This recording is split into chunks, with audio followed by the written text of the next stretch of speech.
Assalamualaikum warahmatullahi wabarakatuh. Perkenalkan saya Hiro Deserdika dengan NIM 187241032.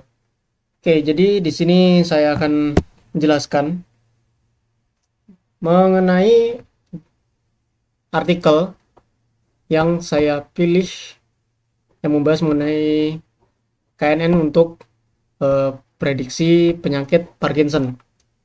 Judulnya Speech Based Parkinson's Disease Classification with KNN. Achieving high accuracy in non-invasive diagnostics. Oke, langsung saja. Ya, jadi penyakit Parkinson atau Parkinson disease itu merupakan gangguan neurodegeneratif yang ditandai dengan kerusakan sel-sel saraf penghasil dopamin di bagian otak yang disebut substansia nigra.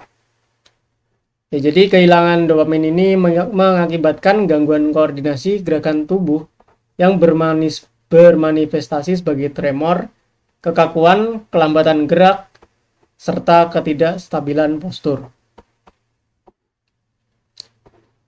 Nah, selain dari hambatan motorik, penderita juga sering mengalami komunikasi non-motorik seperti penurunan kognitif, gangguan tidur, kecemasan, hingga disfungsi otonom yang secara drastis.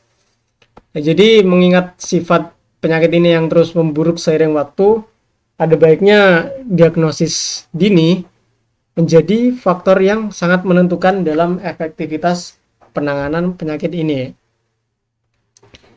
Oke, jadi tujuan dari artikel ini untuk mengimplementasikan teknologi machine learning dalam membangun sistem klasifikasi yang mampu membedakan rekaman suara antara individu sehat dan juga pasien Parkinson. Nah, dalam artikel ini secara khusus membandingkan antara tiga model algoritma, yaitu ada decision tree, gradient boosting, dan juga k-nearest neighbor atau KNN.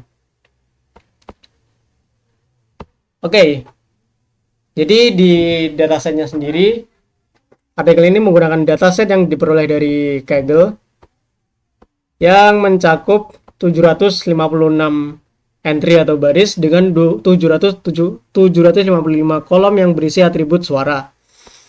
Ya, fitur yang ada di dalamnya mencakup seperti PPE, DFA, RPDE, dan juga ada beberapa identitas unik seperti gender.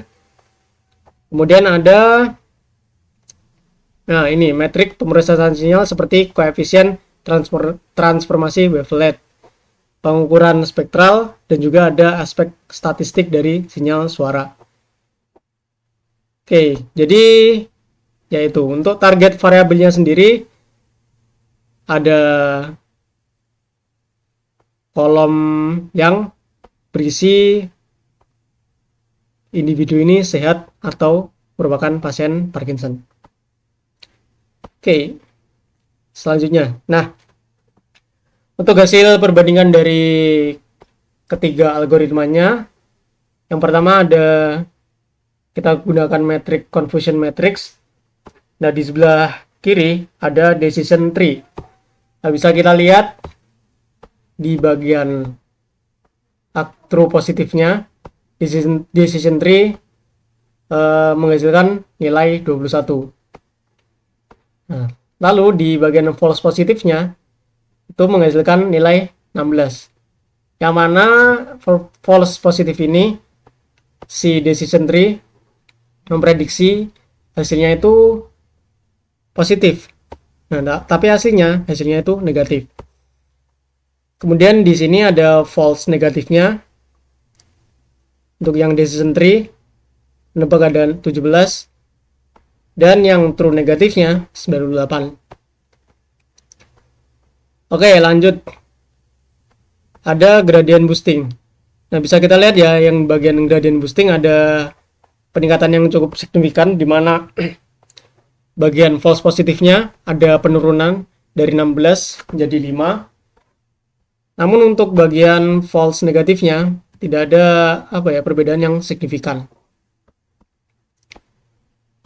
Nah, yang terakhir di bagian KNN. Nah, bisa kita lihat bagian false positifnya itu bernilai 0. Akhirnya untuk algoritma KNN berhasil menebak semua yang positif secara akurat. Namun ya bagian false negatifnya ya relatif sama lah ya. Oke. Kemudian yang kedua ada perbandingan akurasi. Ya untuk ini cukup jelas lah ya. Jadi untuk decision tree akurasinya senilai 78. Untuk yang gradient boosting ada sekitar 84. Dan yang KNN ya lumayan jauh dari yang lain, ada 88,8%. Oke, jadi kesimpulannya berdasarkan pengujian terhadap dataset yang terdiri dari 756 bodies dan juga 755 fitur, algoritma KNN mencatatkan performa terbaik dengan tingkat akurasi mencapai 88,8%. Jadi hasil ini membuktikan bahwa KNN memiliki keunggulan dalam mengelola data biomedis yang berdimensi tinggi, sehingga ya layak dijadikan pertimbangan untuk identifikasi awal penderita Parkinson. Oke. Ya, artikel yang cukup singkat, mungkin sebagai tambahan. Jadi di artikel ini ada beberapa referensi artikel yang sejenis ya. Ada beberapa yang menarik, mungkin saya bahas dari di sini. Dari Wang et al. Di sini dia ada menggunakan model deep learning yang datasetnya berisi 183 pasien yang sehat dan juga 401 pasien penderita Parkinson. Nah, menggunakan model deep learning dengan beberapa fitur berupa premotor karakteristik, model ini mencapai tingkat akurasi sebesar 96,45%. Ya, cukup tinggi ya. Kemudian yang kedua ada dari Chili et al. Di sini dengan dataset 1208 sampel suara dengan 26 karakteristik. Nah, di sini si Celi menggunakan regresi logistik, SVM, extra trees, gradient boosting, dan juga random forest. Nah, untuk hasil dari regresi logistik sendiri, nah akurasinya cuma sampai 76,03%.